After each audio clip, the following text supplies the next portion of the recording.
Assalamualaikum warahmatullahi wabarakatuh. Kabajamtoota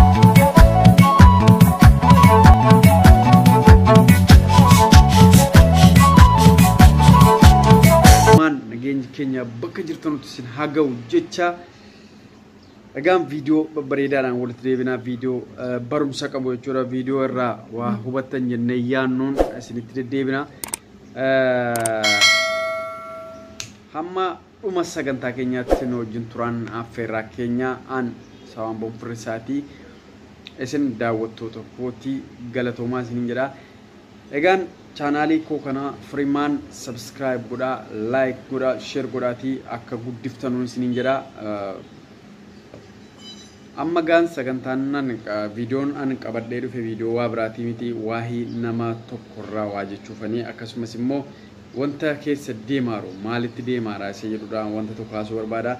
Innis koomediyaanii torban kana keessa ummanni baree erga baree immoo wanta irratti kakaasaar tokko tokkoon isinii jechuu barbaada. Innis Baaliyaakee Yusuf yookaan Baaliyaakee jedhama. Lammii Keeniyaati, Oromoo Booranaati. Maaltu irratti adeemaara? Baaliyaakee maal balleesse? Maal hojjete jennaan namni irratti kaka'ee seeru isinii kaasuun barbaada. Baaliyaakeen nama lammii Keeniyaati akkasumas immoo Booranaa, ijoollee Oromoodha. Booranaa lammii Keeniyaati. Maqaan isaa Hussein Yusuf jedhama natti fakkaata. Akkasuma Hussein Yusuf kun lammii Keeniyaa keessatti dhalate. Keeniyaa keessatti erga dhalate afaan Kiswahilii ni dubbata, Ingiliffa ni dubbata, afaan Oromoo ni dubbata, afaan biraa beekusaan beekuu danda'a. Garuu Kiswahilii afaan Kiswahilii kanaan TV Keeniyaa irrattis hojjeteera. Afaan Oromootiin immoo yuutuubota adda addaa jechuudha walitti qabee Jaraka Tiyyaa Kiyyaa, Jaraka Roobee TV, Jaraka Obsinaan TV kana walitti qabee jechuudha. Ijoollee Oromoo achi keessa jiran guddisuu irratti shoora guddaa taphataara. Akkasumas immoo afaan keenya kun gara afaan beekamtii akka argatuudhaaf wanti inni godhaa hin jiru. Baaliyaakeen nama artiiti, koomediyaana. Innis immoo fakkeenya nama tokko nama Keeniyaa keessa jiru tokko fakkeenya qabateeti kan inni ka'ee achirratti wanta kanatti gale jechuudha. Egaan Baaliyaakeen maal jedhame? Baaliyaakeen yookaan Hussein Yusuf kun maal jedhame seeruudhaan ustaazonni keenya akkasumas qajeelchuuf jedhaniiti waa'ee uffannaa isaa akkasumas xaaqiyyaa mataarra kaatee hojjetu sana akkasumas immoo yeroo diraamaa sana hojjetu keessatti Baaliyaakeen akka sheekaa fakkaatee dhaqee sheekni kun akka inni qaana'ee mana bareedaa takkaan arginetti yookaan yeroo inni mana lafa taa'u bu'ee akkasumas immoo yeroo sheekni tokko wanta tokko sossobaa dhaqee waa hatee bahuudha kan sheekni yookaan ustaazonni irraa dubbatan natti fakkaata. Akkasumas immoo waa'ee uffataa irraati. Waa'ee uffataa irraa osoo hin taane waa'ee sanarraa dubbachuu danda'u qabdu. Dubbattaniitus akkuma dubbattanis immoo sheekiin hundi yookaan akkasiin yaaddan sanas ta'uu dhiisuu mala. Uffannaan immoo arabninuu jechuudha. Wanti inni uffata xaaqiyyaaf dawrii uffatee wanti inni hojjetaa hin jiru waa'ee uffataa yoo ta'eef. Waa'ee uffataa dhiisaa. Marxoo uffachuun biyya sana keessatti aadaa ta'a.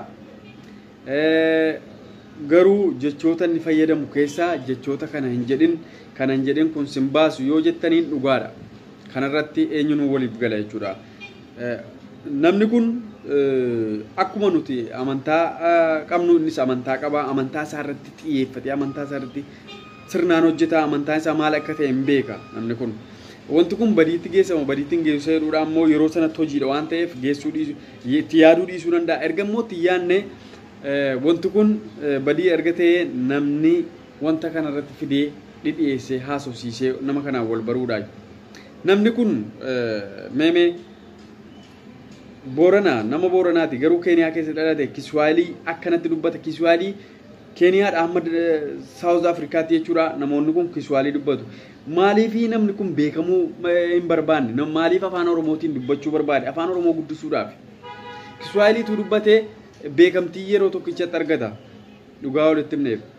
Keeniyaa keessa taa'ee jechuudha Kiswaayiliin osoo hojjete diraamaa immoo hojjetaa dhugaa Kiswaayiliin hojjete waan barbaade jedhee hojjete namni keenya irratti beekaa hin jiru. Namni keenya kan inni kaase kan inni yeroo ammaa kanatti jalqabee namicha kana qeequu irratti immoo wanta ta'e haasa'uu jalqabee erga namichi kun afaan Oromootiin jalqabee ka'ee afaan Oromootiin immoo dheengadda sooshaal miidiyaa irratti suuraa wayii gadhiiseera namni kun baaliyaa kee yookaan Hussein Yusuf kun namni dulloomaa si'aa ture jaarsa dullacha fa'i si'aa ture dullachaa miti namni boodii gaarii fakkaata mucaan nama daam intini kaasaa ooludha tokkichaan nama dha'e cimaadha mucaan agartan miti irree isaa kana kanaaf namni kun erga inni akkas ta'e mucaan kun bakka hundaan nu shawwadaaraadha isa jedhu sammuu keessa galfatee uummanni irratti haasa'uu jalqabe jechuudha. An diraamaa isaa hedduun jaalladha. Koomeediyaanii bareedaadha. Koomeediyaanii nama kolfisiisuudha. Koomeediyaanii waan godhu wayii wanti inni godhu guutuun kun waan kolfaa wayii nama kolfisiisa. Koomeediyaanii ittiin musliima nama kolfisiisuudha. Kanaaf namni kun nama artiiti. Gabaabumatti artiidha. Gabbaheera artii isaa irratti cimee hojjetaara. Isin irraa dubbattaniitu wanta dubbattan isinii qajeelchuudhaaf malee waa biraatiif miti. Akkuma namuu amantaa isaa jaallatu amantaa keessaniif cimtanii gaggaafattanii isinis gaarii jirtu nama kana immoo gorsuudhaaf innis immoo gaarii jira. Namni kun cimuu qaba. Artii kana irratti cimee hojjechuu qaba. Waa'ee uffataa dhiisaa, waa'ee xaaqiyyaaf dawrii dhiisaa. Xaaqiyyaaf dawriidhaan wanta hojjetamaa hin jirre hin jiru. Sheeka akkamii badaara. Kanaaf uffatni keenya uffata keenya jettanii dhiqoo uffata keenyaan wanta kana hojjetamaa hin jirina. Uffatuma keessanii wanta hin taane hojjetamaara. Araboota meeqaatama wiiskii kan qabataa jechuudha. Gennoota gara gaggalchaa oolu meeqaatama jira. Kanaaf isa akkasii dhiisaati. Namni kun jajjabeeffamuu qaba. Baaliyaa kee jabaadhu siin jenna. Isinis ijoolleen jirra akka kiyyaatiyyaa gara akka obsee gara akka roobeetuub jirra akka obsinaantuuf kun hundi keessanuu jabaadhaati jechuudha. Namni kun nama artiiti waan ta'eef wanta tokko irraa fudhadhaa. Artiin Oromoo kun akka inni jabaatuudhaaf jechuudha. Wal ijaaraati, wal kakaasaati, diraamaa bareedaa, fiilmii bareedaa tokko jechuudha. Keeniyaa sana keessatti dalaguu yaalaan isiniin jedha. Kanaaf hundumti keessan baaliyaa kee yoo arguu barbaadan jechuudha. Baaliyaa kee kunootii, baaliyaa kee manyaa'ee maqaan isaa namaan galuu maqaan sooshaal miidiyaadhaan namni beeku namaan galu baaliyaa kee manyaa'ee jedhama. Yusuf maali jedhama kan akkas jechuudha. Kanaaf namni kun hin baqanne dheengaddas liivii irra bahee dubbatee dhiifama yoon balleesse raadheef garuu an akkana ta'aaf akkanatti hin godhe malee akkanaa fi miti waa'een uffannaa kanaa immoo akkana jedhee liivii bahee jechuudha dubbateera. Nama kanaaf dhiifama godhaa artii isaa irratti immoo akka inni jabaatuudhaaf jechuudha. Akka inni jabaatee wanta kana hojjetu irratti jajjabeessaa. Akkasumas immoo Abu Muaz eda daawaa irratti daawaa gruup waan jiru sana irratti peejii guddaa irratti fidee jechuudha. Namoota hedduun daawwatamaa jechuudha.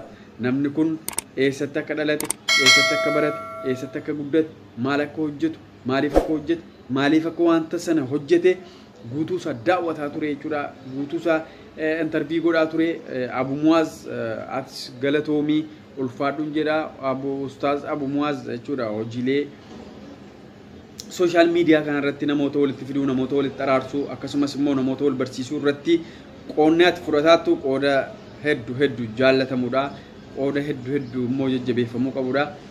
Akkasumas immoo Hussein kana fiddee jechuudha hawaasa kana barsiisuu akkasumas immoo maaliif akka jette wanta immoo fuulduratti inni jechuu qaanyii ta'u jechuudha wanta akkanaan jedhin inshallah akkana godhi jedhaa immoo qaqqajeelchaa jechuudha. Nama kana fiddee hawaasa kanaan wal barsiisuu keetiif hedduu galatoomii. Innis immoo jechuudha namootni natti muufattanii jiraattan dhiifamaa naaf godhaa. An wanti kun tarii nama kolfisiisuu danda'a laata jedheetan osoon wanta kanatti yaadin bakkuma namoonni ijoollumti qabattee dhuftee yaada kanarratti hojjedhee fi isa jedhudha. ustaazota keenyas immoo akkuma jiruun galateeffateera akkasumas immoo namoonni na tikaatanis namoonni na jajjabeessitanis galatoomaa jedheera namni kun nama artiitii ustaazota fayyaa guutuu jiraa dhiifama gaafate jechuudha. Guutuu jiraa dhiifama gaafate kana jechuun maali namni kun nama baratedha. Diiniin maal akka jettu hin beeka. Amantii isaa maal akka gorsitu hin beeka. Maal akka dhowwitu maal akka hojjechiiftu maal akka dhowwitu hin beeka. Gadi fageessee beeka jechuudha namni kun. Maaliif wanta balleesse tokko irratti ka'ee dhiifama gaafate tarii nan balleessee laata dhiifama naaf godhaa jechuudha isaa waan guddaadha. An baaliyaakeen diraamaan isaa koomeediin isaa hojiin isaa guutuun jechuudha baay'ee bareeda. Artii Oromoo guddisuu keessatti immoo nama gahee guddaa taphataaruudha. Kanaaf baaliyaakee yookaan baaliyaakee manyaakee jabeeffamuu qaba. Baaliyaakee manyaakee kun jabeeffamee jechuudha bakka guddaa akka inni gahu abdiin qaba. Ijoolleen jala jijjiirtus ijoolleen wajjiniin hojjetaatan hundi keessanuu jechuudha akkasiin jabaatanii wanta kanarratti jabaatanii jechuudha. Fiilmii bareedaa tokko jechuudha namicha kana wajjin akkasiin hojjetanii gabbaastan abdiin qaba. Maaliif artiin Oromoo afaan Oromoo jechuudha akkuma gaanfa Afrikaa kana keessatti jechuudha guddinaan dubbatamuudhaanis guddinaanis dacheedhaanis waa hundaanis tokkoffaa taane fiilmii bareedaa tokko afaan Oromootiin immoo jechuudha akka Afrikaa kanatti jechuudha akkasiin hojjetanii wanta ta'e gootan abdiin qaba. Namichi kun nama cimaadha akka yaadee ilaalutti sammuun isaa qaramaadha jechuudha. Kanaaf namni kun artii afaan isaa guddisuudhaaf jechuudha sila kan qaate jechuudha beekamtii guddaa argatu jechuudha afaan kiswaaliitiin hojjete jechuudha. Biyyoota gara 7 moo 8 akkasitu daawwata 9 fa'i daawwata kanuma isaa qofa jechuudha. Amma afaan Oromoo kana Keeniyaa keessatti hojjechuudhaan nu Oromoo qofa daawwata jechuudha. Dhiyeenya barreen iyyuu nama kana. Kanaaf namni kun afaan isaatiif jecha gara kana akka deebi'etti fudhadhaati nama kana jajjabeessaa. Namni kun nama cimaadha nama artiitii koomeedii guddaadha. Irraayis waa bartuu jedheetan abdii qaba. Kanaaf har'a waa'ee baaliyaakee manyaakee yookaan immoo Hussein Yusuf irraa ammanuma waanuma kana dubbachuun barbaada. Wanta biraa wanta jechuu barbaadu maanni yoo jettan manni Oromoo guutuun keessan jechuudha. YouTube kana deemaatii subscribe godhaatii guddisaa. Subscribe godhaatii guddisaa akka inni guddatu sabaan booniin kana jajjabeessaa meeme.